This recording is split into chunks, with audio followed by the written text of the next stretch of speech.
呢道餸咧係冇出現喺菜單上面㗎，但應該咧唔需要面子果實，只需要鼓起勇氣同老闆或者老闆娘搭訕幾句就食到㗎啦。起碼咧，我今次就係咁。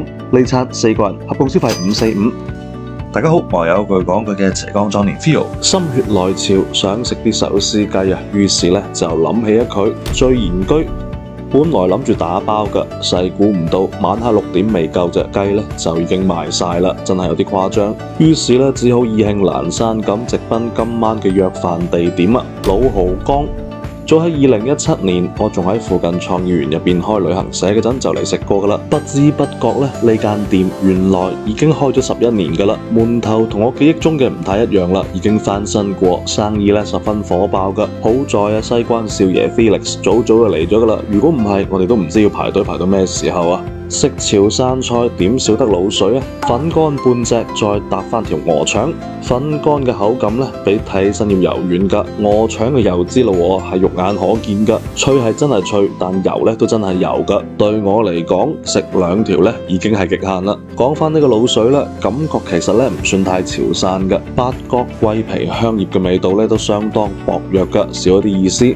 食潮汕菜又點少得生醃啊？生醃蝦用嘅咧係紅蝦，千祈唔好將佢同被俗稱為赤米嘅櫻花蝦撈亂啦。佢嘅學名咧叫中華管邊蝦，雖然咧喺外殼都帶紅呢一點上面咧同櫻花蝦都幾似㗎，但只要細睇就會發現櫻花蝦身上嘅斑紋咧都係散亂分佈㗎，而紅蝦身上嘅咧並唔係斑紋，而係每個腹節後緣都自帶一條紅色嘅橫帶，兩者價格相差甚遠。一定要注意區分，紅蝦咧唔係行爽脆路線嘅，而係甜甜糯糯嘅。除咗個頭細啲之外，揾唔到其他缺點嘅。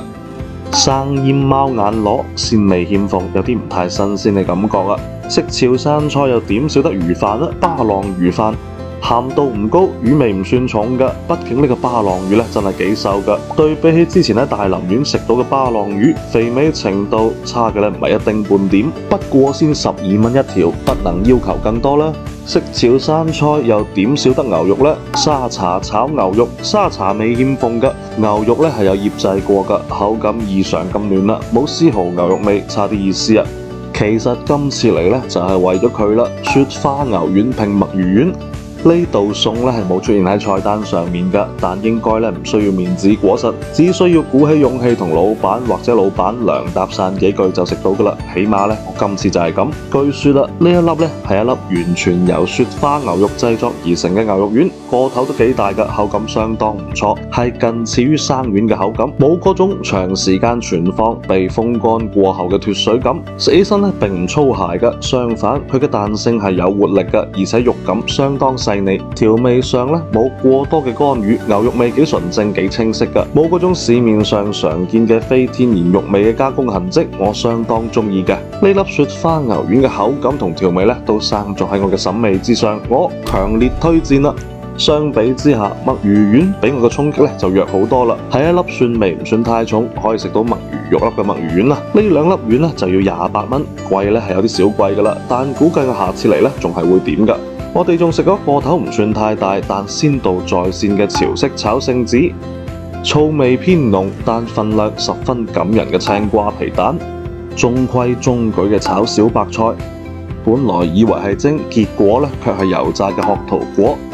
叫咗芋泥拼芝麻嘅表皮嘅口感咧有啲晶體化，顆粒感十分明顯㗎。唔知道係咪我食唔慣啦？有冇潮汕嘅同學可以幫手解答一下呢？呢個口感係咪正常嘅呢？呢餐4個人合共消費545。